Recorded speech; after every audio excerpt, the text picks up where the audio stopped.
You need to become your own authority and stop waiting for outside validation to make you feel what you already know you want to feel, because when other people treat you with a discrepancy of how you want to feel, it feels bad.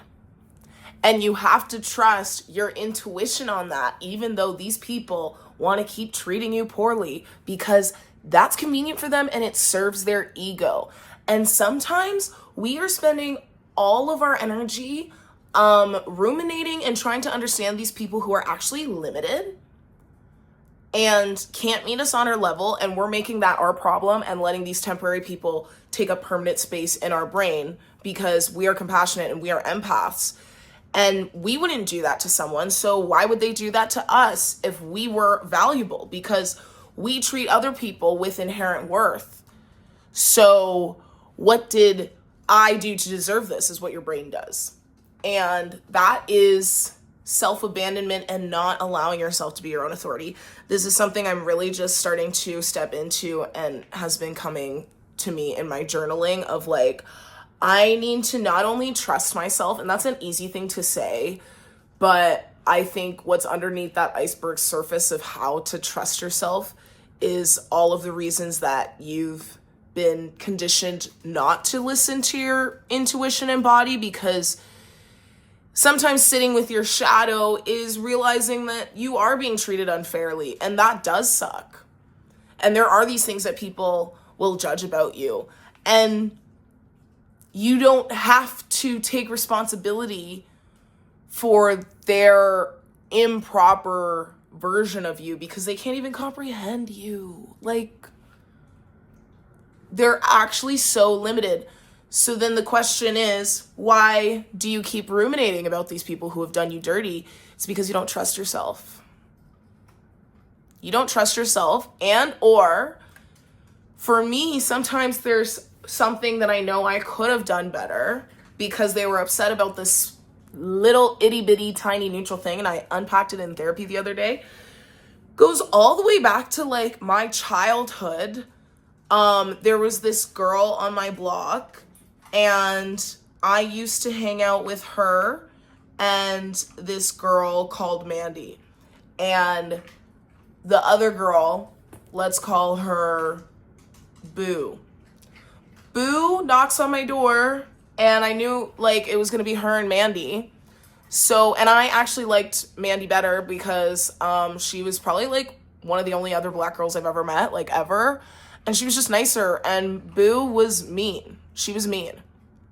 And I remember, you know, she knocked on my door and Mandy was like standing behind her. Sorry, my dog's eating. And I said to my mom, I'm going out to play with Mandy. And then Boo punished me to the full extent of the law. By that I mean we were hanging out in a group with like some other people and somebody's brother, and I like was instructed to play like a dog or something. Convenient that my dog is eating right now, because she wouldn't let me eat.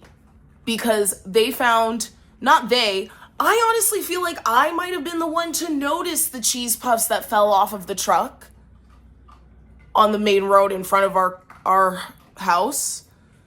And we ran to get it. It like came out of a pickup truck, but it was like a full bag of like puffy Cheez-Its, and like that's my favorite. She wouldn't let me have any because I was in trouble. She was like, why did you say that? Why did you say you're going out to play with Mandy and not with me? And I tolerated the disrespect from that. And I let myself be like, she was like the ringleader, and she like basically told me to like sit in the corner, and I couldn't speak. And I had to behave. Like I was in like timeout. Like I don't remember how this came about, but I just sat there because I wanted friends. And I beat myself up at that time. Why did I say Mandy? I don't know why I said Mandy. Well, I wish I should have just said her name. I should have not said Mandy's name first. I should have said Boo's name first. Why did I do that? Why did I do that? Why did I do that? Her name's not Boo. I'm just like, I feel like I shouldn't say her name because I'm not making her look very good. But, yeah, that kind of unraveled to me. Then I remember, like, in elementary school, there was this girl who, like, at one point definitely slapped me in the face. And I like told the principal on her, and I remember the whole way she was begging me not to. And then because I did that, she was like, you can't be friends with me and this other girl who was actually my best friend. And this other girl was like her like cousin, so built-in best friend. They ended up being like fine, and I don't know if we would have been like lifelong friends anyway, and wish them well, you know what I mean? But I think it did kind of teach me to tolerate a lot more than I should, and then blame myself because I'm like, well, they said if I just didn't do this thing, then this wouldn't have happened. So I guess I shouldn't have done this little thing. But it's like, and it's the same thing with the guy who freaked out at me because I liked his message saying he was going to cancel on me. And he was like, I feel like my needs and capabilities weren't met and I didn't feel respected in that moment, or you understood me. And then I beat myself up. Well, I guess I could have said something different, but like I really didn't have much else to say. And I start beating myself up. Why? Because I don't trust myself. I don't trust my judgment. I don't believe in my own authority. How do I make this frickin' stop, you know? So here's my current tactics. Number 1, making this video. Number 2, journaling. Number 3, I keep telling myself I trust myself and I can be my own authority on this. But that's all well and good. Is it really working? No, it's a little band-aid, right? So what do I think really might work? I'm in therapy and my therapist has said that I am ahead and like very emotionally attuned and self-aware. And she's the second therapist to say something like that to me. So I have to use that as evidence for me not being crazy sometimes. In the sense of I can make a judgment call that other people disagree with, and I need to say to myself, Kira, sometimes you notice things that other people don't, and they're gonna gaslight you. And it's weird because you're walking around in this like funhouse mirror of like people are saying one thing and doing and meaning another, and people have ulterior motives. And I'm really trying to train my intuition, but in the meantime, and also I don't think that's necessarily like ever foolproof.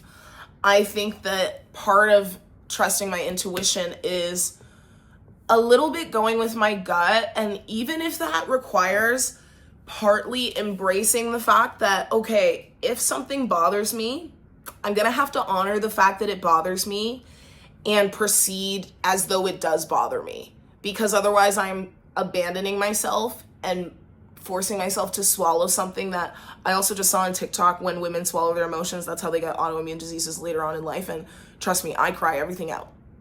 It's purging right now. You can see it on my face, can't you? I'm working on it, actually. My skin. I'll update you on that later. Anybody want to send me some free skincare, please? Like, I need help. Okay. I have been working on asking my gut what is true. And so you have to use some evidence to show yourself support and self-efficacy. So like even a small thing for that for me is like me learning how to do my own nails. It makes me feel like, okay, look, you have a skill. Good job. When you set your mind to something, you can do it. Which means I think it helps sometimes with my anxiety, because when you know, I grew up as like somebody who likes school, likes sports, like things like that, and like to try new things. But then when you grow up, the way our society's set as an adult, you're like, hey, this is my career. These are the things I do, and I better do well in them. And God forbid anything ever change in that area, what would I ever do? And I think sometimes just being able to remind yourself that you can learn new things and your identity shouldn't be so set in exactly what you're doing, and you can be more malleable and let your identity change. I think that's important. And I'm trying to associate control with fear and limitations and closed-mindedness with also fear, because it's sort of a forced certainty on when somebody else is like really close-minded to you in your reality and they don't give you a chance to be heard. That comes from a place of wanting to, A, control the narrative, control their image, control how they're seen, and like not take accountability, because that would mean that they aren't who they think they are in one way or another for some reason, and they're still struggling with that part of their identity. And you might not be. And your honesty, my therapist says my honesty scares people, and that's something I can't wrap my head around.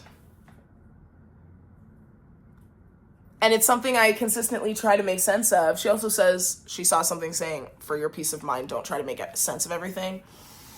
My brain isn't super satisfied with that. It's trying to find, because you can know all these tools and you can know all these things, but you need to find something that satisfies the thought, right? And it's like, I also am curious if I can just try to silence the rumination thoughts and be like, I don't want to think about this right now. And if the more I build my self-authority and self-trust, I can trust that I know when enough is enough for a thought pattern. Because also it's okay to feel things and to think about it if it hurts you. But I think there's a time when enough is enough. And it's important to know when that is and to know why you're thinking about something. Because a lot of the times it's not about the person. My therapist was asking the right question. She was asking, okay, so when it comes to this guy, like, are you thinking about the good times with him? I'm like, no, not really. Thinking about how it felt to be rejected and discarded by him after feeling so connected and having all of these things that he said, but then also feeling like he pulled away. And it's like, but I'm not actually, I'm not like missing happy memories with this person. I'm focused on the feeling. And my focus on the feeling obviously has to go into being transmuted into some sort of art or writing or something. But when that feeling comes up of like, ew, that really sucked, part of the reason why that sucks is because you respect yourself and you want to feel respected. And so kind of reminding myself, and I don't know why this is so hard to just like let this be true, is to remind yourself that A, your feelings matter. B, you deserve to feel respected and be respected. And if you feel disrespected and somebody doesn't care about that or respond to you saying that with any sort of accountability or curiosity or interest in your reality and how you feel about that, they're kind of a dick. And you can say it. And you can feel validated in that, even if this other person has whatever going for them, and for some reason you feel like they're what would be presented as like a vetted individual. This goes for friends as well. When people show you who they are, believe them. Because people show themselves in the dark, in darkness, in darker times, when the mood is lower and we're not keeping up appearances. That's when people show them true selves. I always say, let me not say I always say, I've only said this a few times. I know how a person is as a friend when they see someone cry. How they respond to that, to me, is everything. To me, that's compassion. To me, that's their moment to respond with curiosity and compassion and possible, okay, maybe I don't know everything. Maybe I'm not totally whatever in this situation. It's crazy. People will really reveal themselves when you're crying or when somebody else is crying. Do you know what I'm saying? And it's not that everybody's great with crying, but when you're crying because of something that somebody has anything to do with, you know what I mean? Like, and I've seen this firsthand and secondhand, like, and third hand. There's been times where I've accidentally made someone cry and I've been like, oh my gosh, I'm so sorry. I didn't mean to upset you. I didn't realize you were feeling this way about this kind of thing. Because I didn't mean to do that, right? I've taught kids for over 10 years, so I understand how to, you know what I mean?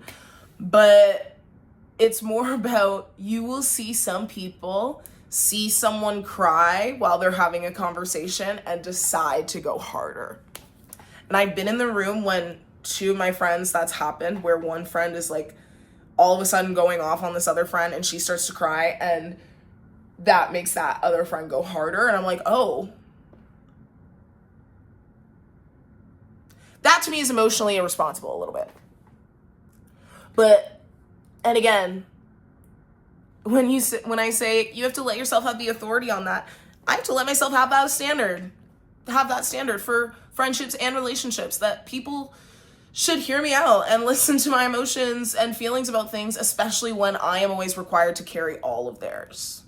And that's the rub, is that, and that's something I want to dive deeper into with my therapist, is like, what is it that I do that maybe perpetuates this dynamic to friends or romantic partners alike, that I can hold all of their emotions and jump to their emotional will to make them comfortable and hear everything out. But as soon as I have an issue myself, the way they get to have issues all the time, if I have a small, tiny little thing, it's unreasonable.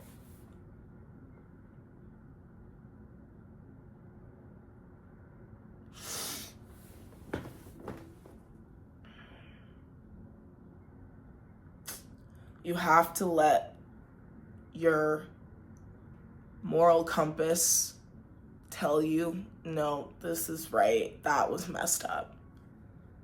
And they're not really okay with that. They're just pretending to be, or if they are, they're delulu. Some people are delulu, but that's also where they meet themselves at, and that will,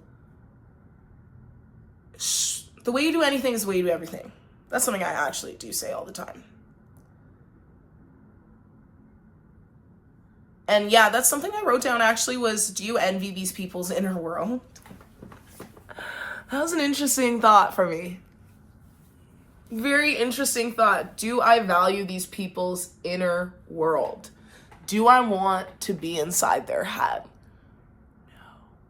No. Because what sort of parasite makes you behave like that and treat people that way? I have no idea. But to me, it's like a little bit, when I think of it that way, that sort of helps a little bit. To be like, to be this sort of either like bait and switch person, or person who's so disrespectful and wants to get their ish off about it, what would you have to be, how would you be treating yourself if you're okay treating other people like that? What other parts of your life are you treating like that? Are you neglecting the way you're neglecting your emotional depth and shadow self? And that's the thing, that's the interesting thing I think about, like, really emotional people. We do feel it all, but we do let it generally be expressed. And so I started to really doubt that.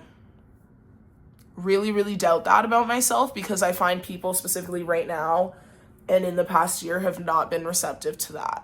Like, a lot of people have not been receptive to my reality and the depth of my emotions. And so it starts to make you question, okay, should I be putting these away? But you know what else is coming up for me is, like, when I was in school, I knew that it was, you know, Sarah and I are going to the playground, not me and Sarah. But I started saying Sarah and I because people were calling me like a know-it-all, you know? And I wasn't like correcting people. Like, I wasn't annoying about it because I was very aware of that. From a very young age, I was very aware of, like, you do not want to make people think that you're trying to flex on them, because they are going to resent you. And at every possible moment that they can, like, make a comment about that, they will. And it was annoying. And so I tried to shrink myself to obviously fit in or not draw, like, negative attention. And I'm not sure if it worked. But that's something people do in adulthood. I think they just do it in a more manipulative way. And I find people get very defensive when you are a rather articulate discusser of disagreement. People don't like, I think I've found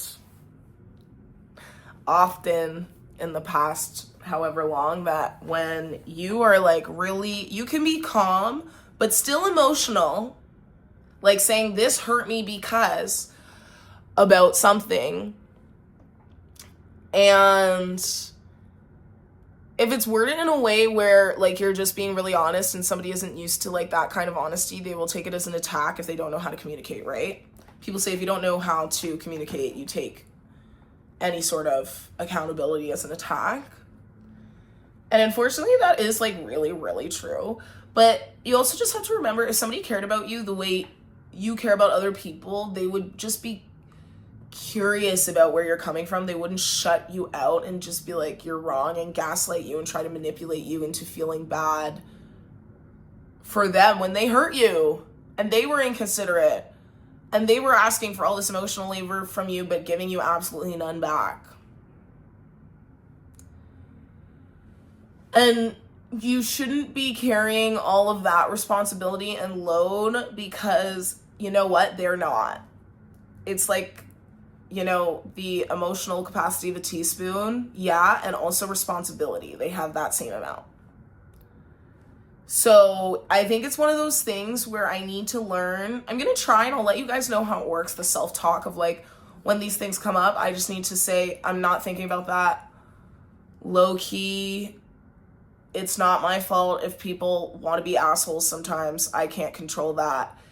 And, oh, again, I was trying to relate it to like, I think when people are emotionally limited in that way, they're trying to control the situation and wield it in a way where they're actually really scared of what that could reveal about themselves in relationship. If they really take accountability and engage in this conversation about, let's talk about how this made me feel when you completely forgot about me in this myriad of ways, but then also disrespected my effort in this way, but are asking me to apologize for something that is very neutral. And you know what I mean?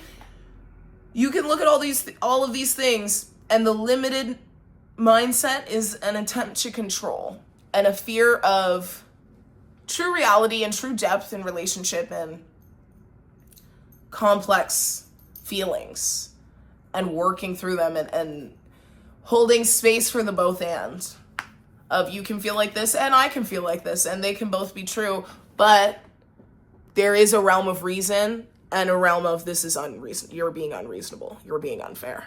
There is a line of fairness, and you get to decide for you. Even as I'm saying it, I'm working on believing it, right? But you get to decide what is fair for you, and you get to advocate for yourself. And people who punish you for advocating for yourself are not nice people, not real people, not for you, not honest with themselves, probably lying to themselves in a different way. When people are like cool to manipulate you, dude, they don't respect you. And when people don't respect you, normally you don't get that back. Like, they don't just start respecting you. You know what I'm saying? And it is the question of like, so what did I do to make you think you could treat me like this? And one of my answers is, I over apologized very quickly for things that were not really serious crimes because I didn't want them to be mad at me. And then because I apologized because I didn't want them to be mad at me, they thought that I had accepted defeat and I am in the wrong, when really I'm also maybe looking for sometimes a bit of an acknowledgement of something that hurt me. But then not only does that not happen, but also now I'm the person that apologizes too much, and there's been times where it's been that, where they're like, well, I you apologized too much last time and I don't want to always have to deal with this person apologizing. And it's like, well, okay, but you keep guilting me over like things that are not an issue at all, but you're wanting to make it an issue because you really they just want to create distance. for some other reason, and it's probably actually not about that, and that's something that I just remembered is when I was in therapy too, like with my friend, she was saying, I don't think it was about that. Like, because there was a certain situation that sort of made us have a disagreement. My therapist was like, I don't really think it's about that because that doesn't make any sense. I'm like, see, this is what I'm saying. These things don't make sense to me. But then I try endlessly, spend all my time trying to make it make sense to me.